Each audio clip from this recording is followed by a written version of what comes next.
Bismillah. Ngopi dulu.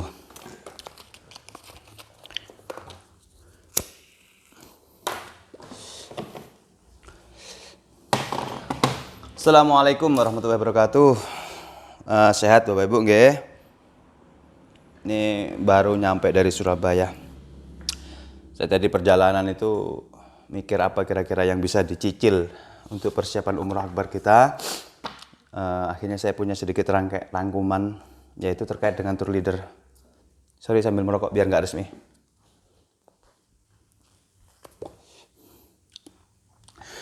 Bapak Ibu, yang perlu dipahami perbedaan TL, tour leader, dan TG, tour guide, guide. Ya. Tour leader ini adalah, kalau bahasa kita, bahasa gampangnya itu kepala rombongan. Kepala rombongan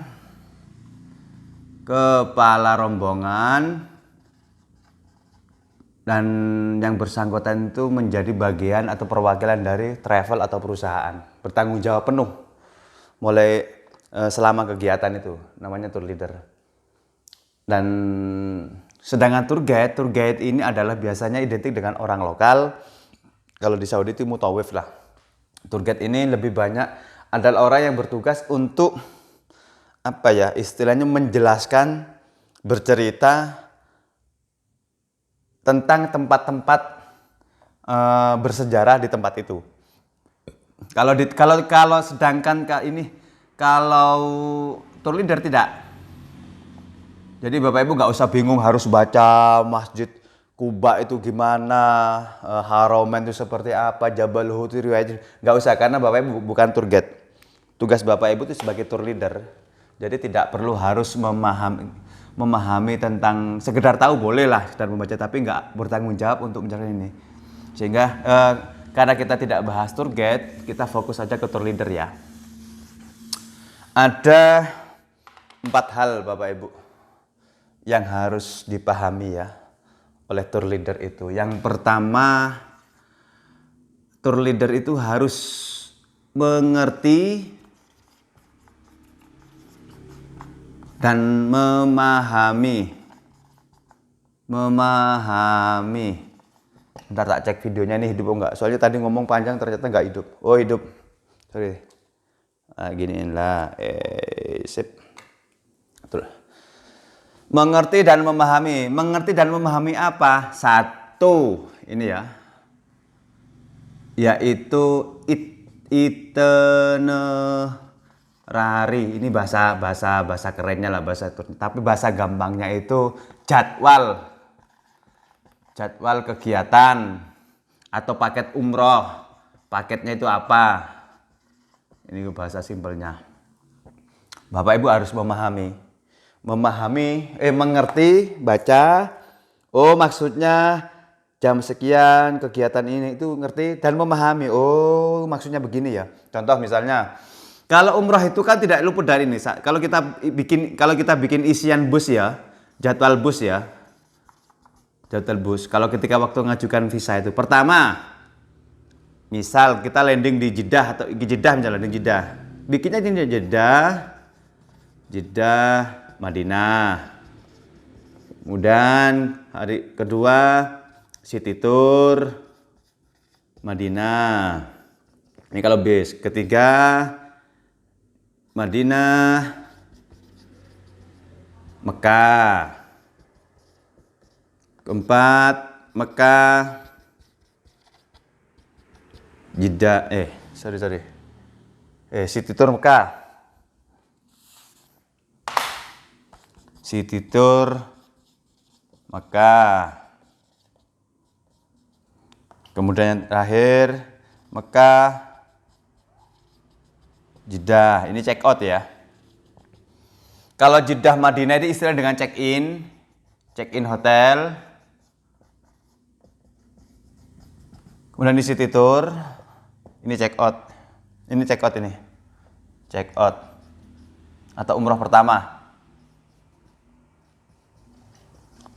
Nah, ini adalah form isian yang kita berikan pada pihak muasasa ketika kita akan mengajukan visa. Nah, di antara sela-sela ini, Bapak Ibu, biasanya kita isi dengan kegiatan-kegiatan yang internal, misalnya kayak ziarah Nabawi. Ziarah Nabawi itu kan ya ke Baqi, ke Gomama, ke ke Masjid Abu Bakar, itu internal. Ini sewaktu-waktu bisa, tinggal kita lihat rentan waktunya. Tapi kalau yang 5 ini harus diajukan waktu kita ngajukan visa. Nah, kegiatan umrah itu tidak luput dari ini. City tour di Madinah sekali, city tour Mekah sekali. Tinggal kita atur jamaahnya. Misal kita di Mekah, misal di Madinah kita taruhlah 6 hari. Biasanya kita mengondisikannya hari pertama itu kan check in. Ini jamaah pasti capek. Kemudian hari kedua biasanya kita ziarah Nabawi. Nabawi itu maksudnya di sekitaran haram. Hari ketiga biasanya kita city tour. Ini kita ngatur aja, ngatur waktu, kan jamaah biasanya ada jeda sehari biar tidak misalnya sekarang check in besok city tour gitu kan, karena ada jeda waktu. Tapi kalau tur-tur ini pasti ada, karena ini bagian dari include ke bus, ke visa. Tinggal kita ngatur waktunya.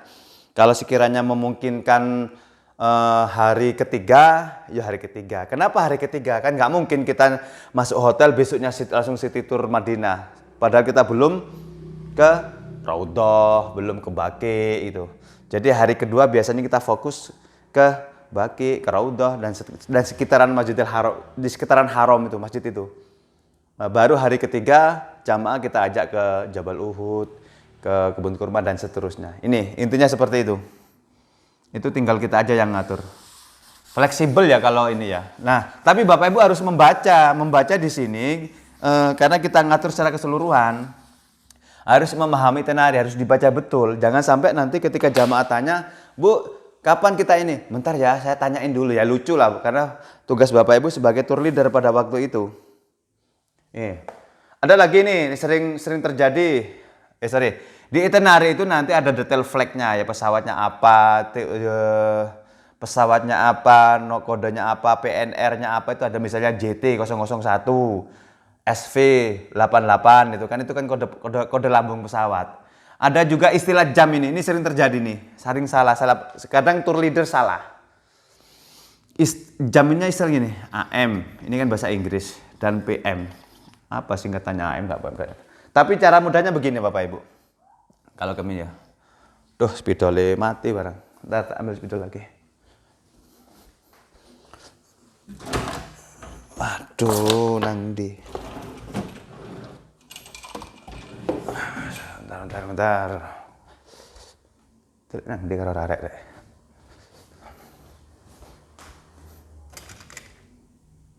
Wih, permanen. Oh, gini. Kalau Bapak Ibu nanti membaca ada jamnya, ada jam tulisnya AM dan PM. Cara paling mudah, kalau AM itu Bapak Ibu, ini misalnya jam 12, jam 3, jam 9, jam 6. AM itu dimulai istilahnya jam 12 malam. AM itu identik dengan pukul 00 sekian-sekian. Jam 2 maksudnya. Sampai jam 11 sekian-sekian. Jadi dari sini, ini dini hari, di pagi hari, ini AM. Ini mulai, ini kan masuk kategori apa ya, jam 11, jam 00 sampai jam 11 siang, jam 11.50 atau jam 30 itu AM. Tapi kalau PM dimulai dari jam 12, 13, 14 sampai jam 23. Cara paling mudah itu. Kalau ini dimulai tengah malam.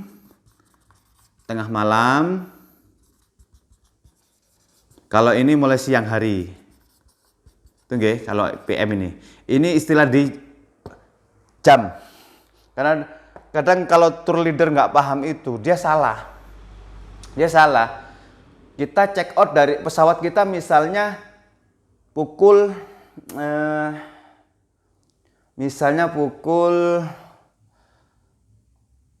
sorry. Pesawat kita misalnya berangkat pukul 03.00 AM. Karena kalau terlalu nggak paham dikira jam 15 ini. Dulu pernah ada kejadian. Pesawatnya itu dulu pernah ada satu grup ya, travel apa saya.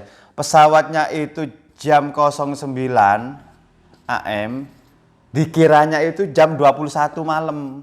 Ya santai mereka di hotel itu, santai-santai karena dikira pesawatnya besok malam. Mungkin sebelumnya dia bawa rombongan itu jam 9 malam. Pas giliran itu dapat pesawat jam 09 AM. Dia ketinggalan pesawat. Kenapa? Dikira jam 9 malam, padahal ini AM. Kecuali kalau misalnya ini tulisannya PM, baru gitu. Oke? Ini maksudnya nanti sebagai ini aja, sebagai apa? Sebagai sedikit pemahaman. Misalnya di Jeddah, bandara, ditanya nanti sama bandaranya mana? Bandara internasional, bandara haji atau bandara internasional.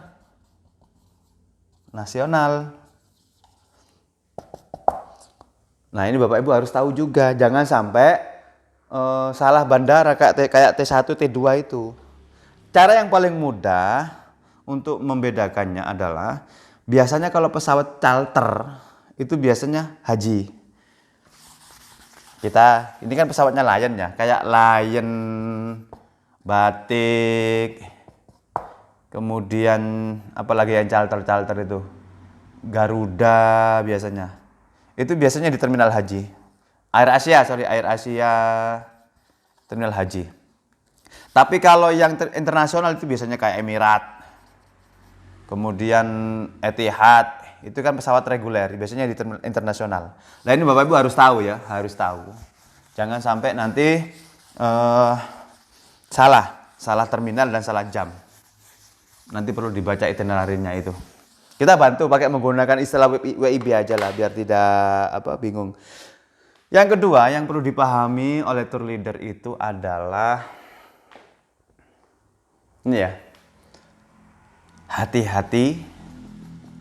Saya pakai bahasa yang ekstrim aja. Dan teliti. Teliti apa? 1, dokumen jamaah. Apa dokumen itu? Dokumen itu yang pertama paspor. Yang kedua visa. Visa dan buku kuning lah. Yang di dalam itu kan. Kemudian tasreh. Apa ya tasreh istilahnya paling mudah? Tasreh itu semacam surat izin masuk lah. Sekarang itu kan kalau ke Raudah itu kan ada pakai tasreh. Tasreh bahasa. Kemudian manifest dari kita. Nah, dokumen-dokumen ini Bapak Ibu akan kami berikan nanti waktu akan menjelang berangkat. Karena ketika jamaah itu landing ke Jeddah itu kan paspor kan diambil. Yang pegang nanti Bapak Ibu paspor ini. Masing-masing tour leader akan megang paspornya jamaah. Kenapa kok dibawa paspor jamaah? dikhawatirkan takut jamaah nanti kabur. Kalau paspor kita sita, kita masih punya alasan lah itu. Paspor kita pegang. Jangan sampai jamaah itu pegang paspor. Kalau visa kan di dalam ya. Tasreh ini nanti di dalam juga. Pokoknya jadi kami berikan. Yang kedua, yang Bapak Ibu perlu hati-hati dan teliti. Kami bedakan bahasa hati-hati dan teliti karena begini Bapak Ibu.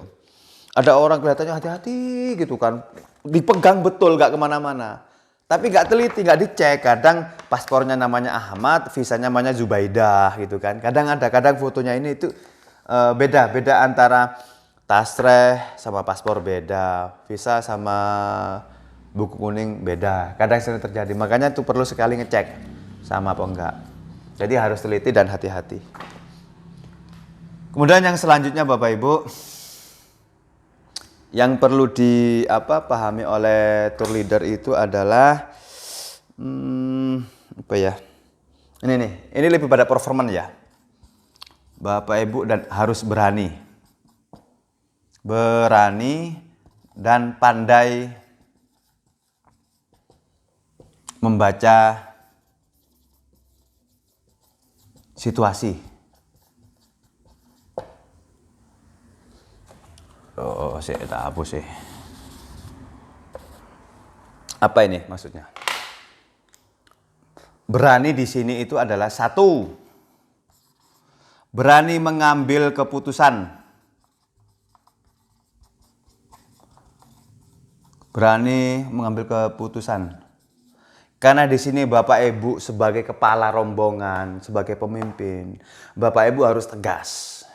Jangan ragu-ragu. Misal ada jamaah satu bis, yang satu ngusulin, kita sholat di mana ini? Sholat di ruang tunggu apa sholat di musola? Nah, ini yang berani mengambil keputusan Bapak Ibu. Apakah itu di ruang tunggu, apakah itu di musola, atau gimana Bapak Ibu yang berani? Tolak ukurnya mana? Itinerary. Tolak ukurnya ini semua. Kalau sekiranya waktu masih panjang, misalnya jamaah memaksa di musola dulu, monggo. Tapi kalau waktunya mepet, mohon maaf Bapak Ibu, kita nggak bisa, kita harus ruang tunggu sekarang, nanti sholat di sana. Apa resikonya? Ini jadwal. Harus berani mengambil keputusan. Jangan, bagaimana Ustadz? Ini kok gini? Oh, ntar dulu ya, kita gimana sih, enaknya gimana? Jangan begitu. Untuk urusan ini Bapak tour leader jangan sok demokratis lah. Itu nanti aja lah kalau tour leader. Karena tour leader itu dibutuhkan adalah ketegasannya. Berani mengambil keputusan. Yang kedua, Bapak Ibu harus berani bicara. Berani bicara. Berani bicara di sini yang saya maksud adalah Bapak Ibu harus tegas. Suaranya harus berwibawa. Bapak Ibu mohon perhatian sebentar ya. Mohon perhatian sebentar. Tolong merapat. Mesem lah, mesem. Jangan selengean. Jangan gitu. Bapak Ibu mohon perhatian sebentar. Dengan tangan gaya-gaya tangan kayak apa? Tangan kayak orang yang membawa kabar bahagia itu. Alhamdulillah, insya Allah nanti malam kira-kira jam sini kita akan mengadakan acara ini di sini. Jadi mohon perhatian Bapak Ibu, jangan lupa nanti ya jam sekian kumpul di sini, nggih. Paham semua? Ada pertanyaan lagi itu kan. Saya ulangi lagi nggih, nanti malam jam 8 malam kita kumpul di lobi. Kita akan mengadakan acara ini nggih. Paham? Paham. Jadi harus tegas. Harus tegas Bapak Ibu, bicara itu harus tegas. Salah urusan belakang, yang penting harus berani bicara. Ya? Harus berani bicara. Tuh ya. Jangan istilah kelemar-kelemar itu apa bahasanya? Setuju? Itu jangan. Bapak Ibu di sini disoroti sebagai seorang pemimpin. Berani mengambil keputusan dalam kondisi sempit, kondisi sulit, harus tegas. Yang penting selama tidak keluar dari role itinerary ini, kami persilahkan. Ustadz, ini gimana ini? Jamaah yang ini ngajak gini, jamaah yang ini ngajak malam. Monggo, enaknya gimana Bapak Ibu? Kalaupun memang harus secara demokratis, Bapak Ibu juga harus tegas. Monggo, terserah jamaah enaknya gimana. Yang penting harus kompak loh ya. Kita nggak mungkin bencar-bencar. Kalau siang monggo, kalau sore monggo. Yang penting harus kompak ya. Sepakat? Nah gitu, bahasa-bahasa harus seperti itu. Tuh. Kemudian ini, pandai membaca situasi. Maksud saya di Bapak Ibu posisinya sebagai solutif ya. Harus punya solutif lah ya. Orang yang punya solusi lah. Gini, tidak dipungkiri bahwa kadang di antara dari beberapa jamaah itu sering crash ya. Jamaah satu dengan sama satunya itu crash. Tidak dipungkiri. Nah, ketika menghadapi situasi seperti itu, Bapak Ibu kalau bisa jangan memihak. Jangan misalnya ada 50 jamaah, ini kubu-kubuan terus Bapak Ibu memihak salah satu, jangan.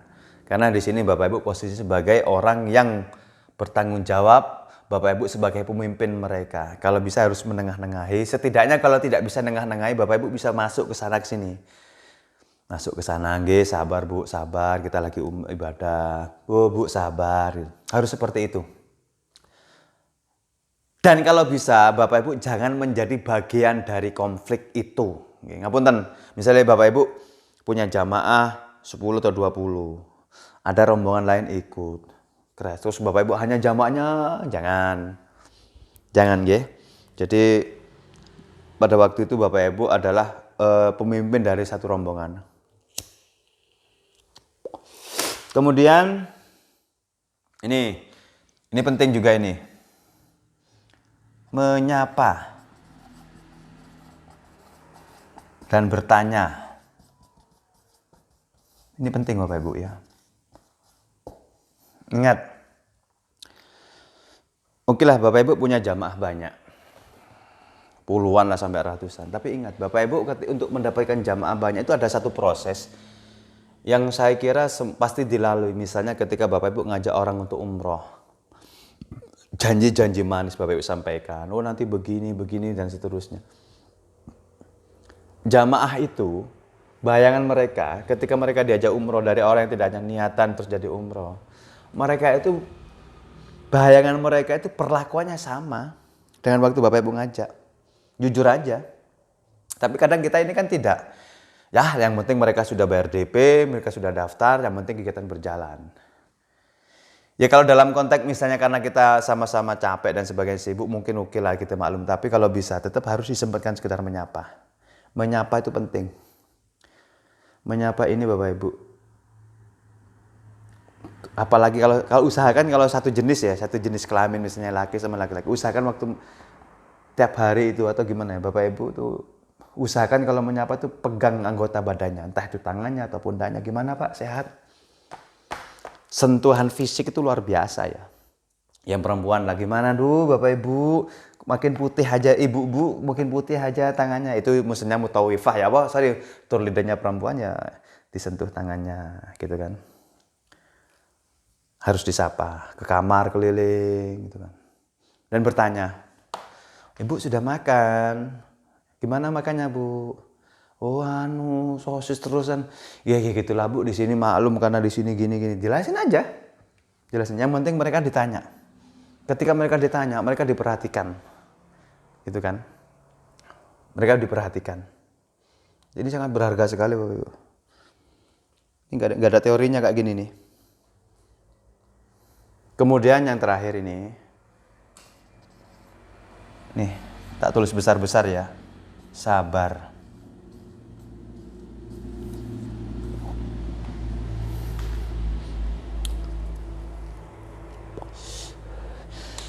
Ya, tidak dipungkiri juga bahwa Bapak Ibu kesana kan juga pengen ibadah kan. Pengen memaksimalkan, pengen dan seterusnya. Cuman Bapak Ibu juga harus ingat di sini Bapak Ibu juga kan membawa jamaah, nggak mungkin kita egois lah.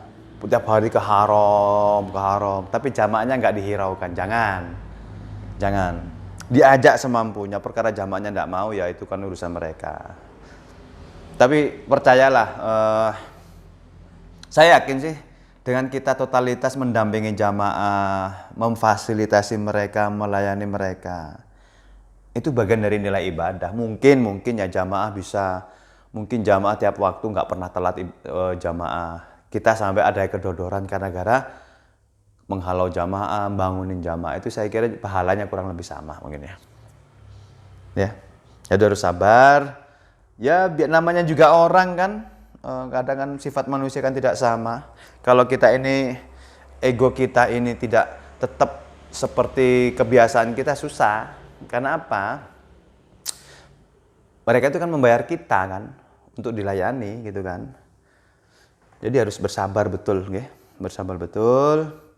Dan kalau bisa jangan terjebak di dalam seperti tadi yang sampaikan di atas itu. Kalau ada konflik-konflik jangan malah ngipas-ngipasi untuk mendapatkan dukungan. Jangan. Itu ya. Ini singkat, nanti bisa kita diskusikan lagi. Kalau yang terkait dengan misalnya, tapi nanti kayak ini ya, contoh misalnya ini dokumennya kita bikin checklist lah, memastikan bahwa paspor itu masih ada, tugasnya, kemudian memastikan jamaah itu sehat, itu kan, itu prakteknya. Tapi secara umum ini, memahami betul itinerary, dibaca betul, dipahami ya.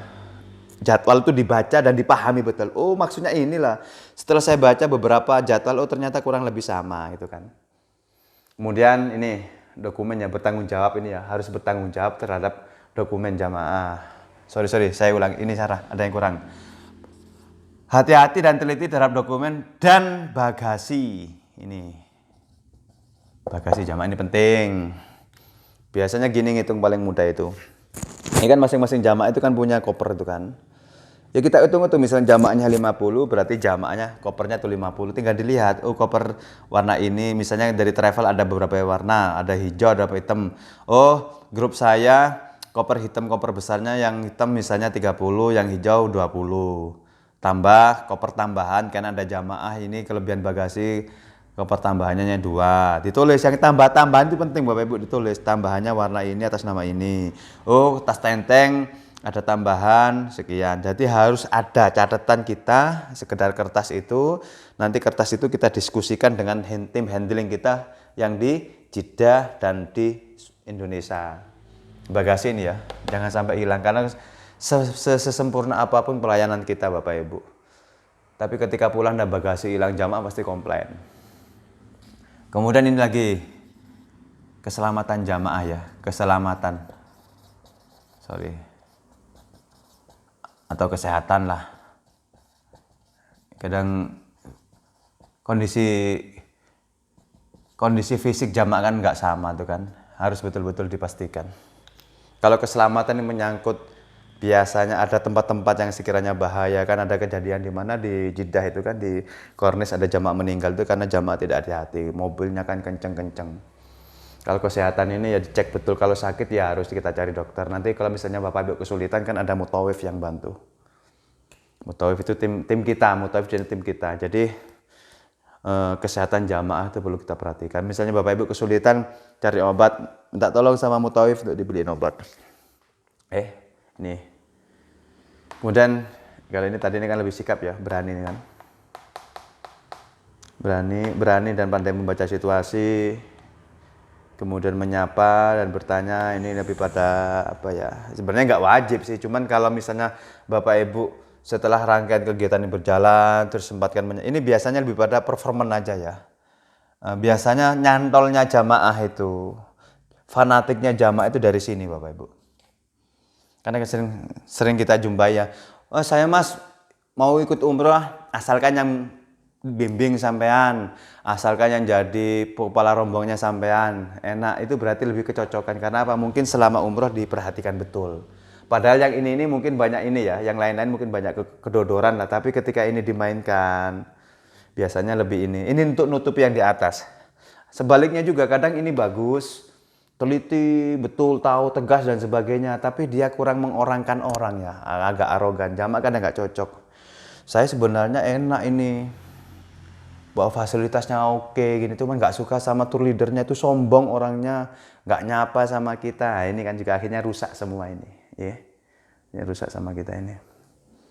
Ini semua kena, dan terakhir ini sabar ini. Saya kira kita semua punya emosi lah. Kadang kalau kita sudah berusaha semaksimal mungkin masih aja diremehkan ya kadang jengkel juga sih. Saya kadang juga begitu. Sudah kita bersabar, masih aja yang godai. Tapi memang gimana ya, sabar. Dan Allah itu bersama orang-orang yang sabar. Tuh ya, makasih. Ini karena tadi di perjalanan sambil mikir apa ya, nyicil apa yang bisa dilakukan. Mungkin itu Bapak Ibu. Kita lanjutkan di kesempatan lain. Karena saya males WA itu kan terlalu ini, akhirnya saya bikin tulis ini aja. Biar jelas bisa diulang-ulang. Assalamualaikum warahmatullahi wabarakatuh.